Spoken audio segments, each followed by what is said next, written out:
saya ini sudah jadi oposisinya Pak Jokowi itu sejak dia dari Solo itu. Saya sudah mencurigai ini dari kalangan PKI munculnya itu, ya siapa tahu dia membawa ideologi PKI dan Luhut nomor 2 setelah Jokowi harus dihukum juga gitu ya. Ini sudah 30.000 berapa itu. Nanti Mulyani saya garap juga, karena Mulyani juga ya tengik juga dia itu ya ini Sunni anti Islam ya. Kemudian dia menjadi anti ya.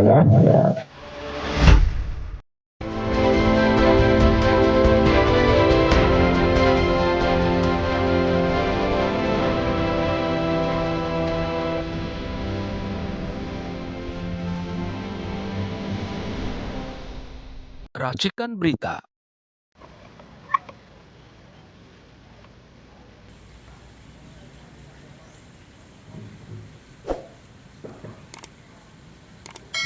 Assalamualaikum. Ya, Mas. Terima kasih. Nah, kan dah. Terus. Nah, lu jauh-jauh nggak dapat gambar. Tuh, kan hidup. Kan jadi cantik gitu loh.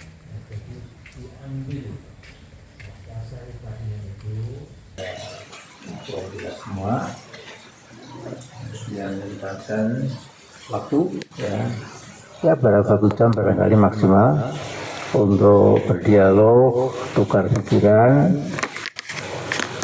supaya intinya kita makin semangat ya untuk menegakkan istilah Al-Quran itu ya jihad fisabilillah ya. Jadi kata jihad itu dimuat tertera dalam Al-Quran itu sama banyaknya dengan kata sholat ya. Jadi kata wajahidu wan wajihadun yujahidun dan lain-lain ya seperti solu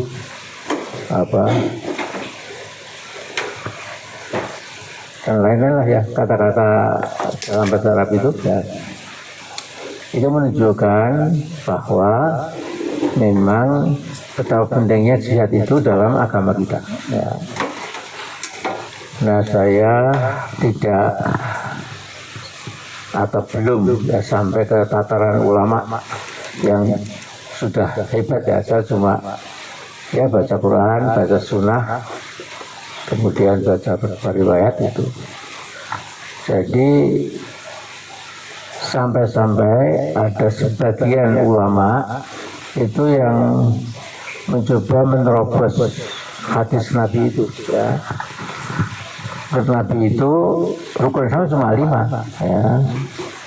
Jadi waktu malaikat yang merupakan dirinya sebagai seorang yang bepergian kelihatan laki-laki berwajah lesu, rambutnya morat-marit karena dalam perjalanan yang jauh di padang pasir. Kebetulan waktu itu Nabi sedang duduk dikelilingi para sahabatnya. Nah, tiba-tiba ini ada laki yang seolah-olah ya maaf nih, tempat malaikat Jibril merupakan laki-laki ya, seolah-olah tidak punya aturan ya. Kemudian tiba-tiba datang ke depan Nabi, kemudian tangannya diletakkan di dua lutut Nabi, kemudian ya Muhammad akhbirni anil Islam, wahai Muhammad riwayatkan, beritahu saya apa Islam itu. Nah, persis saya mengatakan Islamu anta budallah, al-Islamu anta syada Allah ilaha illallah wa Muhammad Rasulullah ya. Dan wa tuqimas shalah, syahadat, zakat, kemudian wa tasum Ramadan ya, kemudian buat kemudian sebentar yang wa tunfikuna fi fillah ya, berinfak, bayar zakat dan lain-lain ya. Dan hujjal baida istata'a ilaihi sabila, dan kamu tegakkan sholat selama kamu kamu tunaikan haji, maksudnya untuk saya dan haji selama kamu mampu untuk membayar haji itu ya. Kemudian sodakta, betul kamu gitu. Jadi tanya, tapi kemudian membetulkan ya. Dan akhirnya alil iman, akhirnya alil ihsan. Jadi Islam, iman, ihsan itu ditanyakan malaikat Jibril kepada Nabi ya. Nah karena itu begitu pentingnya jihad fisabilillah, itu ada sebagian ulama yang mencoba membuat ijtihad ya, supaya umat Islam tidak lembek, tidak jadi umat pecundang, umat yang lemas, umat yang tidak berani bertarung ya, maka dimasukkan sila rukun Islam yang ke-6 itu adalah jihad fisabilillah ya. Kemudian semua tidak mungkin itu sudah paten, sudah baku, sudah fix ya, tidak bisa lagi diubah ya. Tapi intinya adalah ya, memang agama Islam dipradani jihadnya itu lantas menjadi agama yang rutin, yang routinized religion ya. Jadi bisa menyangka sudah syahadat, sudah sholat, sudah zakat, sudah puasa, sudah naik haji, ya sudah, seolah-olah kunci surga sudah di tangan. Ya. Nah itu tentu sama sekali keliru ya, karena dalam kenyataan agama Islam ajarannya di minus jihadnya itu kemudian jadi agama yang kurang berwibawa, agama yang kemudian tadi rutin ya, tidak ingin melakukan change atau perubahan ya. Padahal kita tahu setiap rezim atau pemerintahan yang sudah merasa kuat, stabil, itu mesti mempertahankan status quo ya. Jadi status quo itu menjadi pegangan ideologis dari rezim yang zalim ya.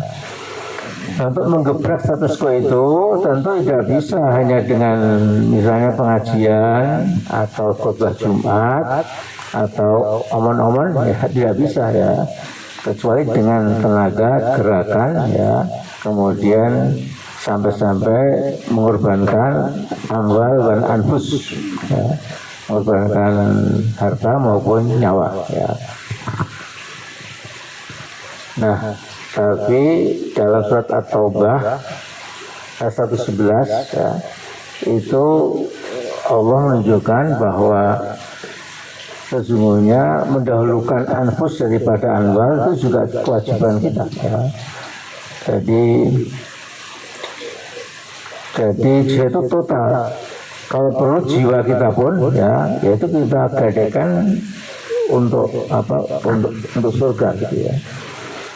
Nah memang kenyataannya kewajiban jihad itu memang tidak begitu disosialisasikan, tidak dimasyarakatkan baik oleh ulama sendiri ya maupun para penguasa ya. Jadi penguasa itu juga ngeri kalau dengan jihad ya. Wah, saya sudah enak-enak bisa mengeksploitasi kekayaan di negara saya lewat berbagai peraturan. Nanti kalau jihad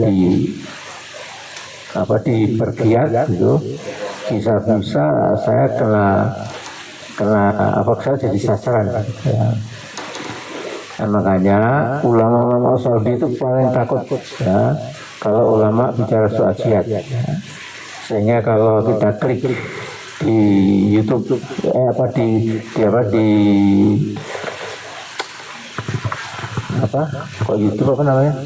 di Google ya. Kalau kita klik di Google itu tentang ajaran-ajaran Islam yang dikeluarkan dari ulama Saudi, ya itu semua ada, ya tentang fikih munakahat, ya fikih sehari-hari itu, ya ada tentang sholat, tentang wudhu, tentang haji, dan segala macam, memang mendetail ya. Tapi ketika jihad itu sedikit sekali ya, cuma ya untuk pantas-pantas gitu.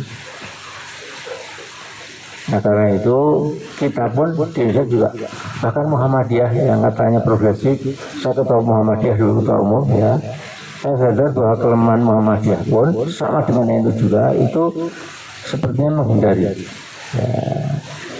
Nah sehingga kalau Muhammadiyah itu yang tertulis bertujuan untuk membangun masyarakat Islam sesungguh-sungguhnya. Ya. Nah, alasannya kalau sudah masuk Islam kan sudah lumayan, sudah bagus sekali itu. Dan tidak pernah bicara tentang syariah state itu tentu dihindari. Ya. Tapi itu ada baiknya juga. Ya. Karena kalau misalnya NU dan Muhammadiyah itu benderanya memang syariah state, itu kemudian teman-teman TNI itu pasang kuda-kuda dan kita malah rugi. Ya. Hasilnya di sini Pak Natsir ya, itu guru kita, beliau mengatakan umat Indonesia ini di dalam menyiarkan agamanya itu jangan memakai politik bendera, ya, berkibar-kibar, syariat Islam dan lain-lain. Ya. Atau juga politik gincu, ya, yang kelihatannya mencolok gitu, tapi malah kontraproduktif. Tapi kata Pak Nasir, gunakanlah politik garam, ya. Gurihnya, asinnya itu dinikmati oleh rakyat Indonesia tanpa menimbulkan gejolak. Ya. Nah, setelah masyarakatnya itu betul-betul Islam, ya mungkin jadi apa lebih gampang ya kita bicara yang lebih jauh lagi. Ya. Nah memang banyak alasan mengatakan kalau kita mengikuti Nabi Muhammad, kan juga membangun negara untuk melindungi agama gitu. Ya kita kan hidup di zaman yang demikian kompleks, ya.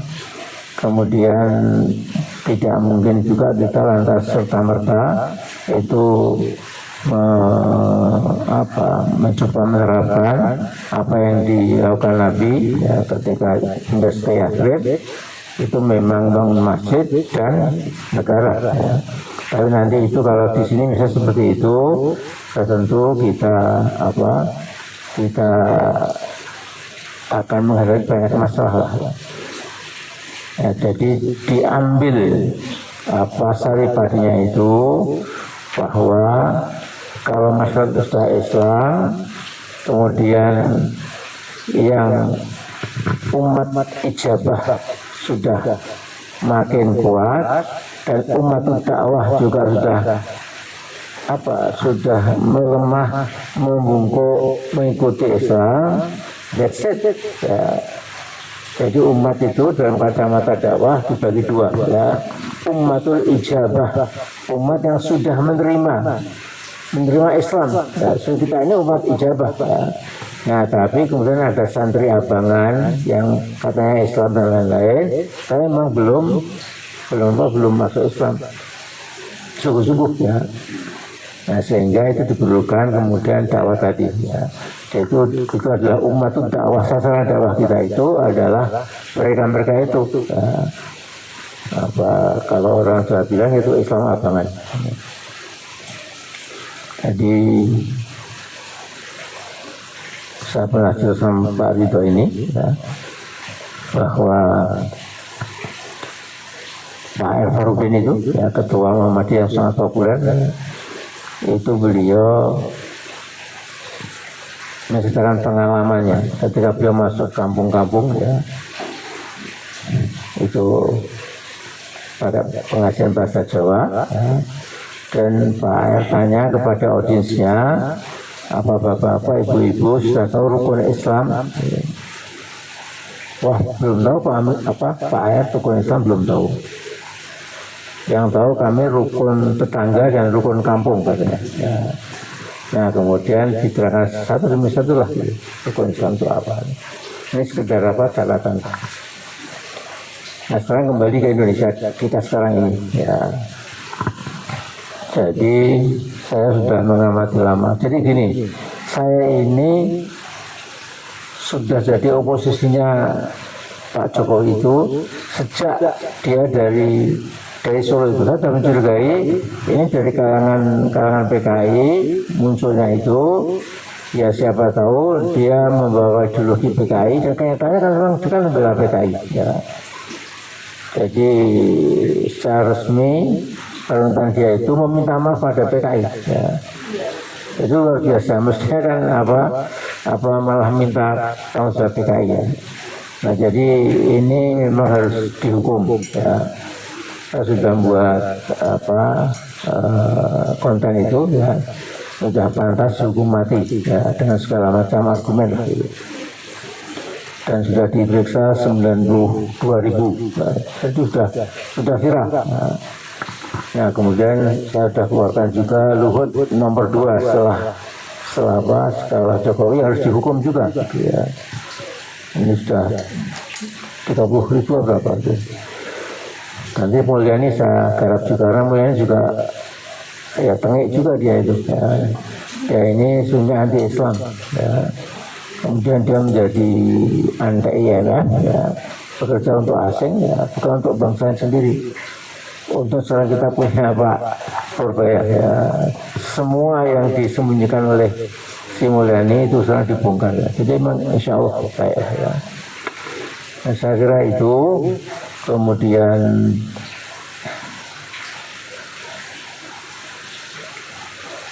tidak ada panen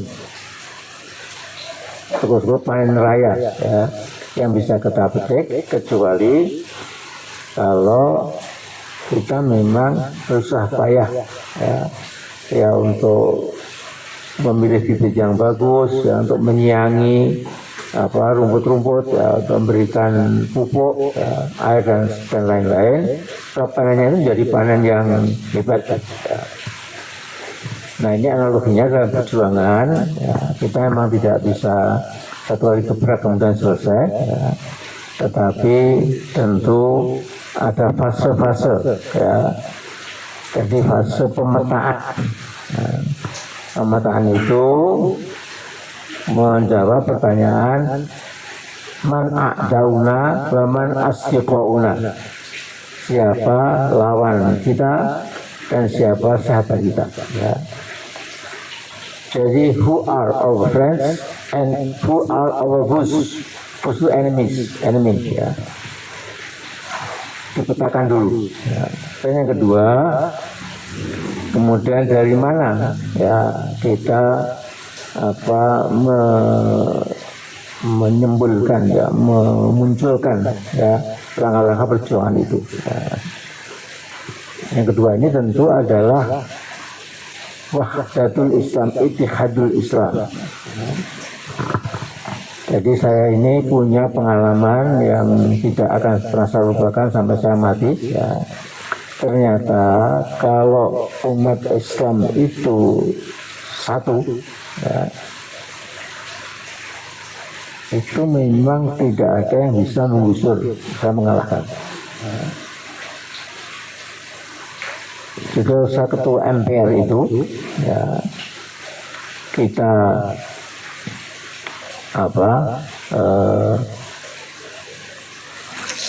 mengagendakan ya, supaya negeri yang kita cintai ini itu tidak semarak politiknya, maka kita sidang istimewa ya. Sidang istimewa itu saya pikir sampai 1-2 jam ya. Ternyata cuma 11 menit selesai ya. Jadi waktu itu memang yang jadi sasaran itu Gus Dur yang mau mengadakan surat keputusan tuh ya. Jadi seperti dia mau meniru Pak Harto itu loh ya, surat surat istimewa itu loh dekretnya ya, membuat dekret ya. Ada bilang, Gus, Anda itu bukan Bung Karno gitu. Kalau Bung Karno itu gagah perkasa ya. revolusi, ya, kemudian juga karismanya luar biasa. Jadi kalau buat dekat tuh orang dengarkan dan dijalankan. Nggak bisa kan, saya juga presiden ya, tapi lain gitu. Presiden lain levelnya, kualitasnya, size ukuran leadershipnya itu lain gitu. Tapi dia nekat saja. Ya, kemudian terjadilah apa yang terjadi. Ya. Kemudian itu saya mengatakan kita mulai dari fraksi PDIP yang paling besar 112 anggota DPR. MPR mohon berdiri. Yang setuju dengan lengseran pemakzulan Gus Dur itu semua berdiri, tidak ada satu yang nggak berdiri ya. Kemudian sekarang fraksi ABRI semua juga berdiri, kemudian fraksi PAN, fraksi lain ya, kemudian sudah jadi Tok Palu selesai ya. Dan dia mengangkuti barang dari istana itu ya. Kemudian waktu dia masih belum percaya ya, masa saat dilengserkan itu kan cuma kata Amin Rais dan lain. Nah, jadi begini, intinya adalah ya, ini kita suasana sudah lain lagi, tapi selama ukhuwah Islam terjalin itu memang we are very very very very strong and solidified ya, unbreakable, nggak bisa dipecah ya. Nah, jadi itu saja dulu waktu saya ketua MPR itu kan praktis kunci-kunci kekuasaan kan di tangan umat Islam ya. Jadi dulu sesungguhnya ya saya diusung antar umat ini sebagai capresnya ya, karena waktu kan bukan dipilih, capres saya dipilih oleh anggota MPR ya. Nah kemudian supaya tidak percaya sudah saya ngalah. Kemudian alasan mereka ini Pak Amin kan ketua MPR kan bisa bagi-bagi kue dan lain-lain. Ya sudah saya mengalah, dah pokoknya di tangan kita. Dan ketika Gus Dur saya ketua Palu ya, jadi ketua MPR itu sholawat badar ya di MPR itu. Bahkan dia semua sujud syukur. Saya ditelepon dari Solo ibu saya, Amin, orang Madinah juga gembira sekali kita punya presiden Muslim Gus Dur gitu. Jadi semuanya masyarakat juga gembira waktu itu ya. Nah cuma salahnya jadi presiden 2 hari kemudian saya mau ketemu udah gak bisa itu loh. Sudah dihalang-halangi sama siapa namanya Dusan almarhum siapa Ratih siapa itu tidak bisa Pak Amin itu sibuk sekali sekarang sudah oh iya bisa Pak itu datang ke sana. Saya bilang Gus, Anda ini baru 3 hari sudah pasang kuda-kuda masa. Nah, dia cuma saya ya cuma jawabannya cuma ngeles-ngeles itu ya. Ya akhirnya memang kemudian di kediaman ketua MPR ya, bukan di MPR-nya ya, itu semua datang kecuali PKB ya. Bagaimana Gus Dur ini sudah Pak lengserkan ya sudah gitu. Makanya ketua Palu ya. Nah, jadi sekarang ini yang ke depan ya, memang menurut saya Gibran sudah tidak ada chance ya. Sebenarnya itu Budiva atau Pak Resuryo atau Pak Resmoan itu bisa menerangkan ya. Karena yang aneh tapi nyata itu ada 2 hal ya. Ada orang bernama siapa yang notaris yang advokat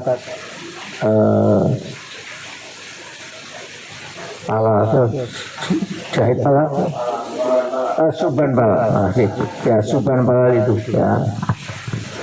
Ini seperti dikirim Tuhan dulu kan dia belum, kita kan nggak dikasih masuk itu ya, out of nowhere, it's an unknown quantity bahasa Inggrisnya itu ya. Tiba-tiba ke Jakarta Pusat ya, Dan lucunya juga ketuanya itu mengiyakan ya. Kemudian jadi berita besar, ternyata memang dia SMA-nya nggak palsu juga, lagi S1-nya lebih palsu lagi ya. Sehingga ini sudah, dan ini kemudian dicek lagi ya. Lantas semua berkas-berkas dari KPU sudah diberikan ya, fotokopinya itu ya. Tapi masalah ini di atas angin ya. Jadi dari ini saja, andai kata si Gibran nggak mau mundur, ya sudah, tidak akan ada lagi gambaran Gibran situ. Dan ini saya kira yang membuat Jokowi itu ya semakin kurus. Ya. Anda lihat, ya. Karena dia itu kurus sekali ya.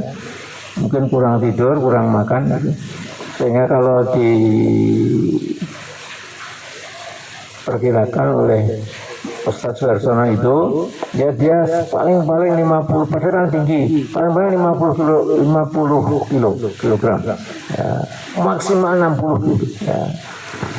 Nah jadi memang rencana Allah itu kan tidak mungkin ya dilawan manusia ya.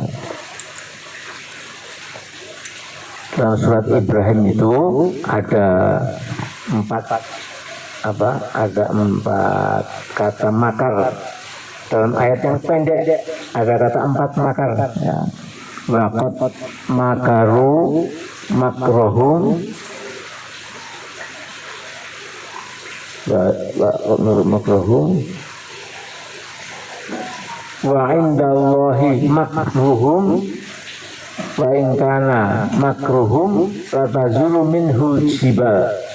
Jadi makruhum wa in kana makruhum latazulu minhu jibal ya. Jadi sungguh orang-orang yang benci kepada kebenaran itu sudah memakarkan makarnya. Qad makaru makruhum wa in kana makruhum indallah. Karena indallahi makruhum. Adapun makar mereka sudah di tangan Allah, genggaman Allah. Ya. Walau karena makruhum litazil bil jibal, walaupun makar mereka itu dimaksudkan untuk melenyapkan beberapa gunung. Ya. Jadi dengan teknologi mutakhir, saya kira Gunung Merbabu, Gunung Merapi, Gunung Semeru, Gunung Serme, Gunung manapun lah ya, itu bisa diratakan dengan tanah. Ya. Bagaimana Pak lavanya, laharnya, yaitu dengan teknologi bisa katanya. Ya.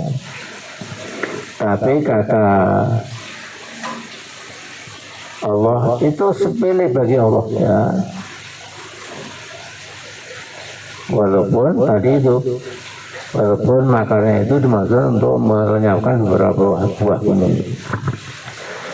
Nah sekarang memang ya yang penting itu Prabowo nggak usah melarang-larang ya.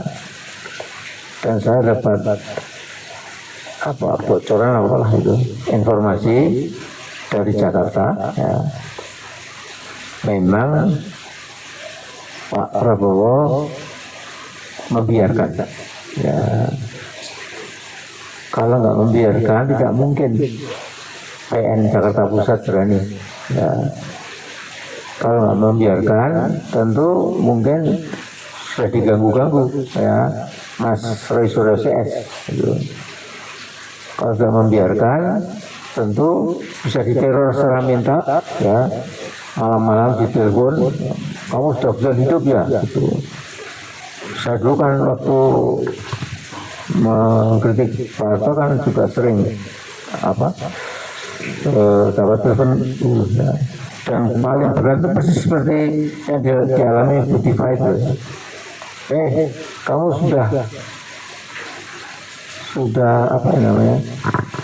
sudah merasa di atas angin ya.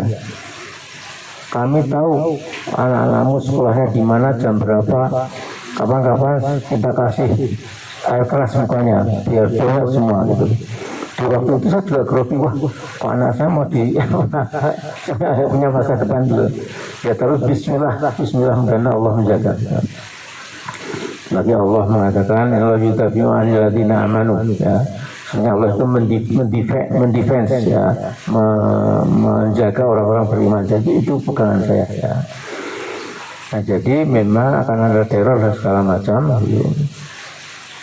Dan ini juga Luhut kan kurang ajar kalau jangan diganti Polri, ketua apa Kapolri itu kan juga ini kan makanya saya juga mengatakan itu Luhut sudah sakit jiwa dan lain-lain. Aduh, hati-hati, Luhut itu seperti orang sakit jiwa. Jadi kalau saya misalnya dibawa ke pengadilan, Pak seperti itu bukan sakit jiwa, seperti sakit jiwa. Berarti wah dia itu seperti orang kaya padahal orang nggak kaya.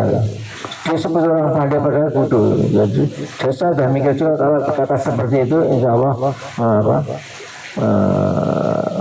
menutup tuduhan penghinaan itu ya. Tapi kalau soal penghinaan ini kan saya sudah 2 tahun lalu mengatakan Jokowi dan Luhut itu punya penyakit egosentrik, egoistik, dan psikopatik ya. Jadi berpikir ananiah, aku dan merasa paling benar ya. Itu kan juga penghinaan ya. Perlu diperiksa oleh dokter psikiater. Kalau psikiater tapi psikiater yang mengetahui kesehatan kejiwaan Luhut maupun Pak Jokowi ini. Kalau saya juga ada hidup tapi alhamdulillah nggak apa-apa ya. Jadi pada waktu ada seorang ibu dari Bogor itu yang ngomongnya keliru tentang undang-undang IT, undang-undang ITE itu ya. Karena berapa tahun itu buat kasihan dia. Lalu banyak yang jadi korban ITE yang ngawur itu ya. Nah, jadi yang penting memang sekarang ini konsolidasi ya. Dan saya November tanggal 8 kalau nggak salah itu diminta Muhammadiyah ya untuk memberikan masukan-masukan buat generasi muda Muhammadiyah ya. Jadi asal Muhammadiyah, NU, Dewan Dakwah, PUI ya, kemudian yang di Medan Al-Ghasliyah ya. Dan yang di mana di timur itu di Nusa Tenggara itu kan juga punya pesan dan didengarkan juga. Hanya kalau tokoh-tokoh ini ya di setel di stem ya frekuensi dan nada dan suara frekuensi dan volume ya itulah ya. Mudah-mudahan saya masih hidup ya bisa melihat seperti dulu Pak Nasir kan bilang lah, mudah-mudahan saya masih hidup ketika Soeharto diturunkan. Dan juga Pak Sanusi datang ke sini, ke rumah saya di sana itu. Mas Amin nggak usah terlalu gede. Soeharto, kami yang tua-tua ini, Amin jangan ikut-ikut. Saya Pak Amin, saya memang berdoa pada Allah. Saya juga itu pernah menjadi penelusuran Pak Isur Sanusi ini. Ya. Mudah-mudahan saya bisa menyaksikan. Dan betul-betul sehingga syukuran gitu. Ya. Mengundang rekan-rekannya, ya mensyukuri kejatuhan Soeharto itu. Ya. Tapi saya kira orang yang berdoa malam hari mengangkat tangan kepada Allah dengan bahasa Jawa atau bahasa Indonesia ya. Yang Gusti Allah mugi-mugi Joko Widodo panjenengan patuko paringi paukuman ingkang itu sebaik-baiknya gitu. Saya itu dulu ya.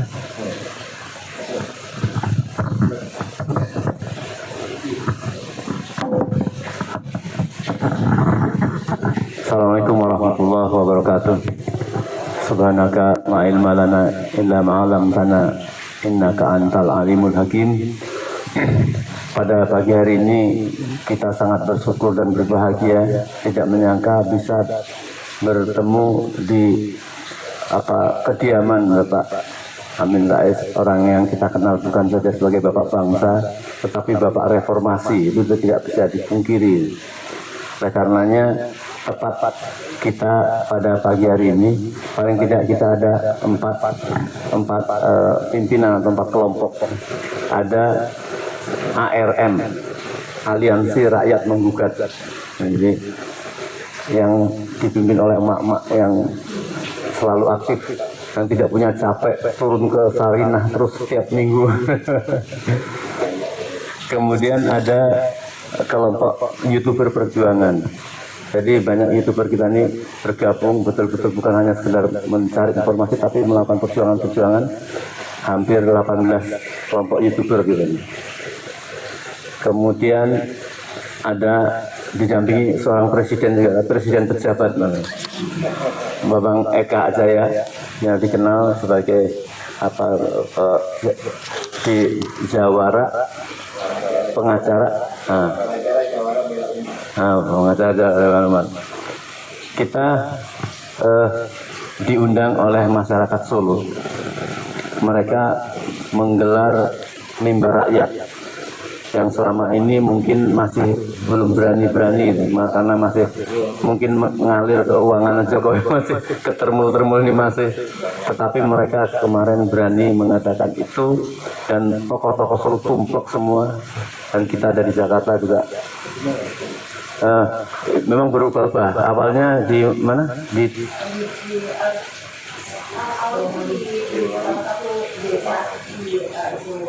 Boyolali ya. Jadi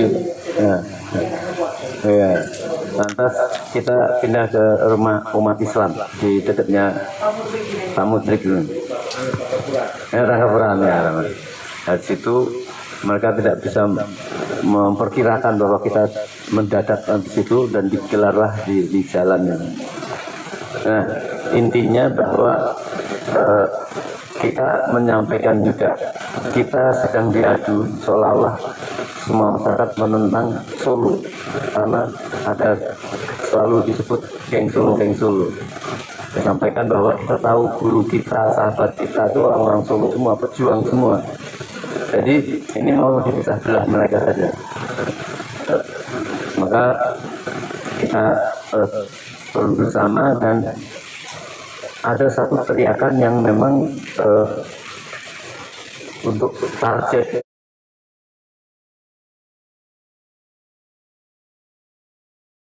tangkap Jokowi.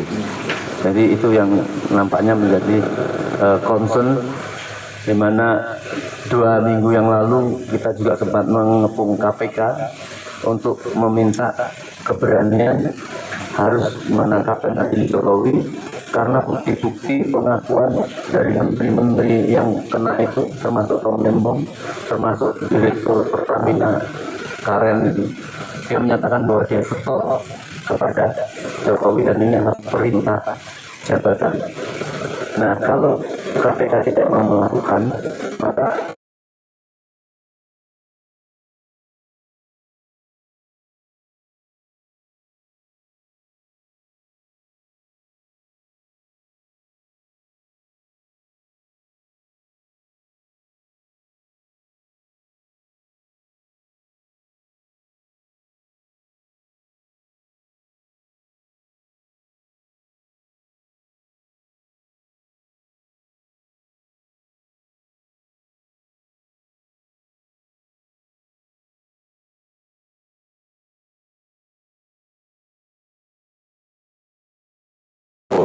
tidak akan bisa berjalan kalau masih mendiamkan gengnya Jokowi ini bercokol di kementerian, karena banyak sekali. Kemarin terakhir Prabowo menyatakan bahwa negara sudah dirugikan macam-macam, di belakangnya ada Menteri Bahlil itu kayak ngeledek, dia nyobet-nyobet tangan temennya itu. Ini kan sangat, kemarahan rakyat itu mengkerucutkan bahwa Prabowo harus melakukan satu perbaikan kalau ingin perjalanan ini termasuk masalah ijazah itu. Kita dilarang-larang untuk berhenti mempertanyakan ijazah. Semakin meminta perintah itu, semakin Roy Suryo, teman-teman kita di grup ini semakin memberanikan diri, bahkan KPK, KPU dan bahkan mendikasmen itu menunjukkan bukti-bukti tentang kepatuhan itu. Saya kira ini yang kita perlukan, jangan berhenti nasihat dari cukup tadi sudah memberikan fondasi. Ini bukan hanya sekedar kita ubiang-ubiung, tapi memberikan fondasi rasa jihad kita ini. Alladzina amanu wa hajaru wa jahadu fisabilillahi amwalihim wa anfusihim a'dhamu darajatan indallah ulaika humul faizun. Saya kira mungkin itu dari saya, mungkin Mas Eka atau Mbak Men.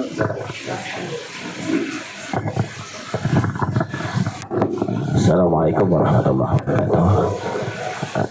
Alhamdulillah, salatu wassalamu ala rasulillah Muhammad ibn Abdillah wa ala alihi wa sahbihi man wala la hawla wa la quwwata illa billah, amma ba'd.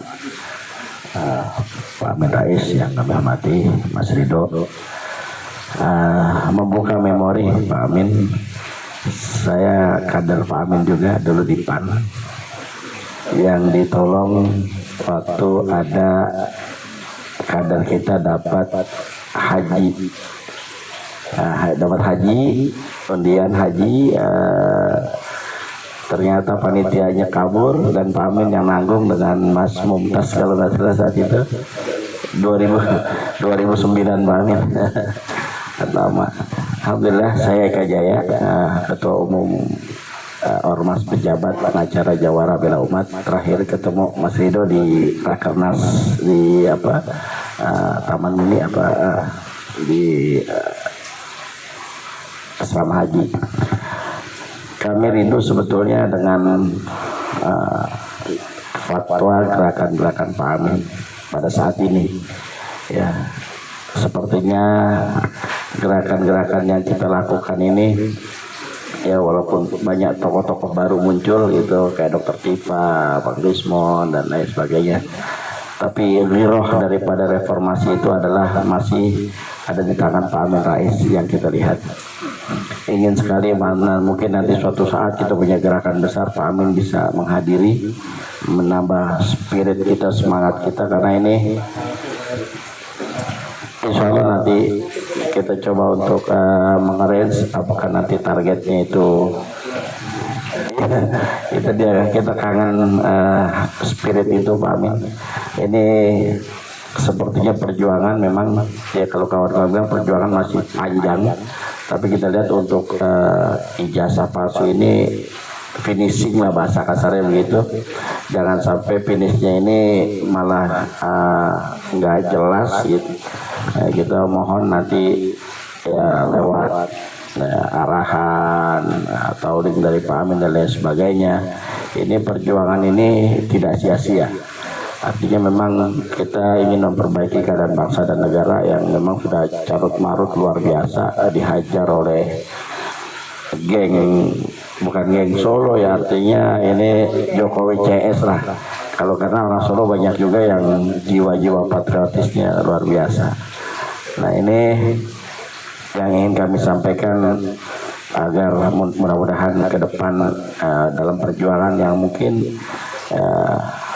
ya kalau dibilang sesaat lagi ya wallahu a'lam bishawab, kita tidak bisa mendahulukan kehendak Allah, tapi kita sudah melihat bagaimana muncul pertolongan Allah ini ya, subhan falal sudah kita keluar bahasanya seperti itu, walaupun dan juga dari KPU sudah berani memberikan ijazah dokumen yang sudah kita harapkan, dan juga banyak dari kawan-kawan mereka juga sendiri yang sudah membuka diri. Ya mudah-mudahan nanti sekali lagi ada satu gerakan nanti akan ya kita bikin, nanti kita harapkan Pak Amin bisa hadir, bisa menambah spirit lagi, semangat, karena para tokoh jenderal juga ketika kita kepung KPU hadir semua Pak Amin. Ya Pak Fahru Roji datang, Pak Jena Purnomo datang, Sunarko, semua para jenderal-jenderal sepuh ya, karena memang tujuannya satu, bagaimana kita mencoba melindungi Prabowo daripada kudeta Gibran CS, bahasa yang begitu. mau tidak mau, suka tidak suka ya, Prabowo ini harus kita lindungi daripada pengkhianat-pengkhianat bangsa yang ada di sekitarnya. Ya mungkin Pak Amin lebih paham situasi kondisi yang ada di sekeliling Prabowo seperti apa. Ya mudah-mudahan Prabowo diberi kekuatan, keistiqomahan, ya bisa untuk melawan daripada Jokowi CS lah, bahasa asal gitu, geng Mulyono CS ini, biar kita ini bisa lebih makmur negara kita, karena dirampok dan dirampas oleh mereka ini oligarki luar biasa. Ya kita ini sampai kemarin pagar laut itu sampai kita bongkar bersama, kita sampai turun bersama, kita nyebur ke laut. Ini ternyata pas lama kita diemin ternyata sudah dibetuk. Nah ini makin merajalelanya oligarki yang ada. Ya mudah-mudahan sekali lagi harapan kami, mohon dukungan, support, ya spirit dari Pak Amin, dan bisa membersamai kita ke depan dalam gerakan, karena kita butuh tetap Pak Amin adalah sebagai tokoh reformasi, yang tokoh perubahan buat bangsa dan negara ini, dan kami masih mengharapkan sumbangsi pemikiran seperti untuk gerakan kita buat Indonesia ke depan lebih baik. Mungkin ini saja dari saya, terima kasih. Assalamualaikum warahmatullahi wabarakatuh. Assalamualaikum warahmatullahi wabarakatuh. Mungkin dari saya singkat aja. Saya dari Aliansi Rakyat Menggugat, yang hampir 80% anggotanya itu adalah emak-emak. Dan mungkin ini merupakan satu fenomena, karena kami ini semuanya backgroundnya sama. Kami itu adalah ibu rumah tangga. Kami bukan politis ataupun orang partai, tapi kami turun karena memang di zaman Jokowi ini semua memang sudah diacak-acak, dari mulai generasi bangsa yang menjadi stunting, kemudian tidak adanya peluang kerja, kemudian TKA banyak masuk, kemudian masih banyak lagi yang artinya urusan rumah tangga pun ikut terganggu. Akhirnya kami sebagai salah satu dari pilar bangsa, mak-mak ini akhirnya turun, dan kami akan terus berjuang. Kami berani, ibarat kata seperti ini, kami ini melindungi rumah besar kami, yaitu Indonesia. Kami ada karena apa yang dilakukan oleh Jokowi ini mengancam masa depan anak-anak kita. Jadi sampai kapanpun, sebelum Prabowo untuk tangkap Jokowi, ya, dan mengadili apa yang sudah dilakukan memang benar-benar merusak semua sistem. Kami sebagai ibu-ibu, kami bilangnya kami adalah ibu pertiwi yang melawan. Kami tidak pernah menangis, tapi kami akan melawan. Kami tetap akan turun. Terima kasih. Wassalamualaikum warahmatullahi wabarakatuh. Ada lagi? Ada coba?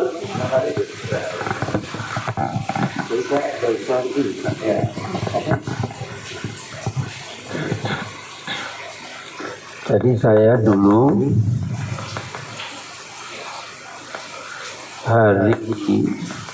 satu hari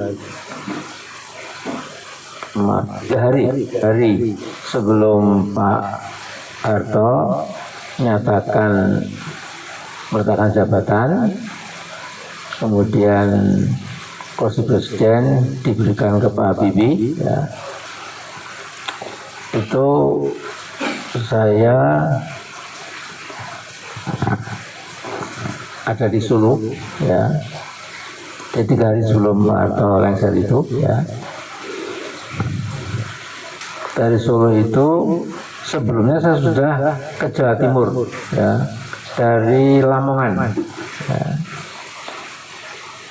Nah, sejak dari Lamongan itu saya telepon oleh 3 orang, ya, berganti-ganti. Pertama Pak Parni Hadi, ya, dulu Pemret Republika, ya. Dia temannya Habibie, ya, kalau ngomong bahasa Jerman, ya, karena dia lulusan Jerman. Ya. Dan yang kedua itu kakaknya Bintang Pamungkas, Profesor Edi Suarsono, ya. Dan yang ketiga itu Adi Sasono. Ya. Sejak dari Madiun saya sudah telepon oleh Pak Hadi, Mas, ada di mana? Sekarang saya Jawa Timur, ini saya di atas mobil itu. Mas, ini keadaan makin genting.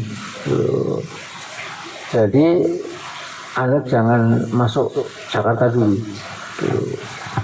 Oh iya, oke, saya perhatikan itu. Dia usul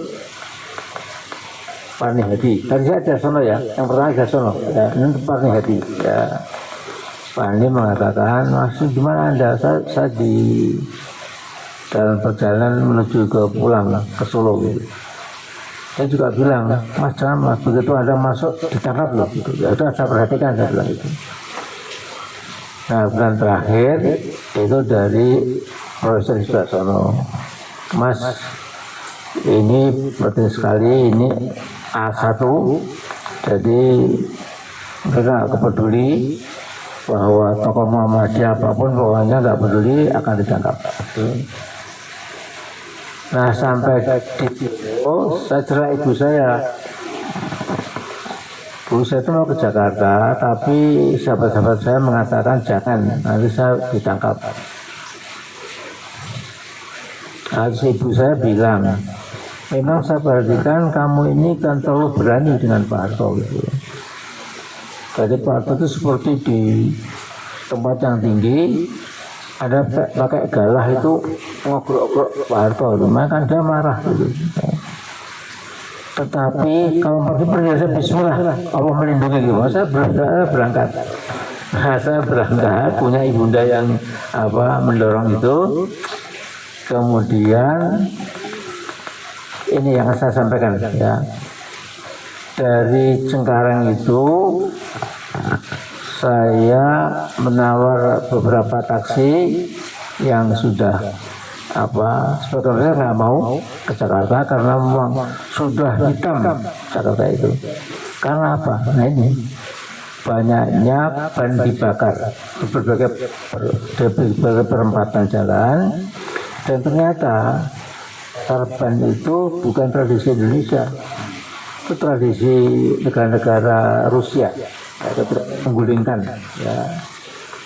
Jadi kalau menggulingkan itu, kalau sudah keluar dari kampung ya berjubel Ganyang Soeharto, memang kemudian aparat juga berpikir ulang Bang, masa mau nembak ya, walaupun paling tembak di tempat mungkin karena dia kan nembak rahat sendiri ya. Tetapi intinya adalah jadi itu kan hitam, kalau nanti ya atau di perut, karena itu bens itu memang menumbuhkan rasa revolusioner ya. Kalau begini dingin angin berembus itu kan ya bisa teriak-teriak ya bisa, tapi tidak seperti kalau jalan-jalan itu semua pembakaran ban ya. Dan ini kan murah kan, ban kan di mana-mana kan murah itu, tinggal 4 atau 5 aja dikasih ban itu nanti sudah semua itu ya. Itu nanti akan menimbulkan refugee situation ya, condition ya. Itu yang saya alami dulu ya. Sehingga waktu saya mau kantor Muhammadiyah dari Cengkareng itu, sekretaris nggak ada berani. Pak, Bapak ada sih ke sana Pak, gimana gitu. Karena nanti ngamuk, bisa-bisa taksi saya rusak. Nah, sekarang ini kesepakatan. Saya tahu Bapak Amin Rais Ketua Muhammadiyah gitu. Nanti kalau sampai rusak, sampai pecah kacanya, udah saya berikan berapa sih harganya? Wah mahal Pak, berapa ratus juta? Udah gak ada masalah, saya punya uang itu. Gitu. Nah saya naik ya mau ke Muhammadiyah itu lewat Senen dulu. Ya. Pada terjadi lewat Senen. Kan anak-anak muda pakai tongkat sebelum bergembira sekali dong. Pak Harto mau turun dulu. Ya. Ada yang bilang, wah menangis sampai wah sudah. Oh di atas itu loh. Terus katanya kanan kiri pecah semua. Bukan kaca yang depan itu bukan ya. Kemudian udah ringsek lah gitu.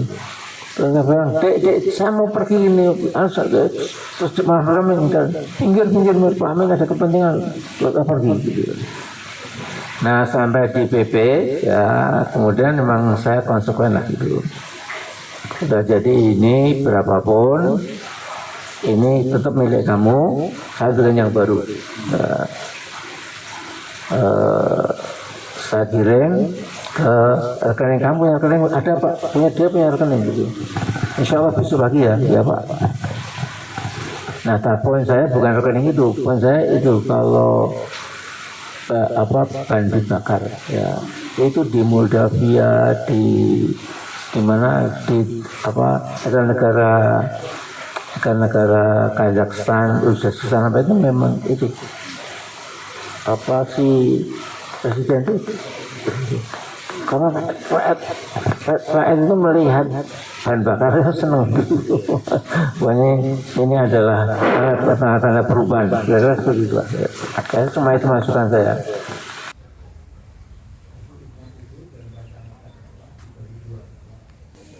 Dulu salah satu nanti FPI sedang membuat beli pejabat, tapi sebelum pejabat saya pegang apa? Pejabat. Iya,